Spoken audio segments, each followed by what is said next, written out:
দুদিন আগে পাকিস্তান সেনাবাহিনী ফাতাহ-2 রকেট সিস্টেম সফল পরীক্ষা চালিয়েছে। 400 কিলোমিটার রেঞ্জ সহ ফাতাহ-2 গাইডেড রকেট সিস্টেমের পরীক্ষা নিরীক্ষার লক্ষ্য ছিল উৎক্ষেপণ মহড়া এবং পরীক্ষার নিখুঁত পর্যবেক্ষণ করা। পাকিস্তান সেনাবাহিনী দাবি করা হয়েছে যে ফাতাহ-2 একটি অত্যাধুনিক নেভিগেশন সিস্টেম, অন্যান্য ট্র্যাজেক্টরি এবং ম্যানুভারেবল বৈশিষ্ট্যগুলোর সাথে সজ্জিত। ফাতাহ-2 উচ্চ নির্ভুলতার সাথে লক্ষ্যবস্তুতে আঘাত করতে পারে এবং যে কোনো ক্ষেপণাস্ত্র প্রতিরক্ষা ব্যবস্থা পরাস্ত করতে সক্ষম বলে পাকিস্তানের সেনাবাহিনীর তরফ থেকে দাবি করা হয়েছে। ফাতাহ-2 ভারতের জন্য ভয়ের কারণ। ফাতাহ-2 রকেট সিস্টেম যা ভারতের 380 কিলোমিটার ভিতরে ধ্বংসলীলা চালাতে সক্ষম।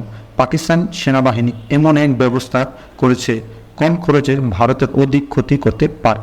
ভারতের সামরিক বাহিনী ট্যাঙ্ক, সাজোয়াজান, মিলিটারি ট্রাক, বাংকার, ছোট বড় স্থাপনা সব নিমিষে মাটিতে মিশিয়ে দিতে সক্ষম। কম সময়ে কয়েকশো ফাতাহ-2 মিসাইল লঞ্চ করতে সক্ষম পাকিস্তান সেনাবাহিনী। অন্যদিকে ভারতের কাছে পাকিস্তানের 400 কিলোমিটার রকেট সিস্টেমের জবাবে ভারতের কাছে বর্তমানে 120 kilometre Pinaka rocket system active আছে। ভারত এবং ভারতের গবেষণা কেন্দ্র DRDO 180 থেকে 320 কিলোমিটার রেঞ্জের মাল্টিপল রকেট সিস্টেম তৈরি করছে।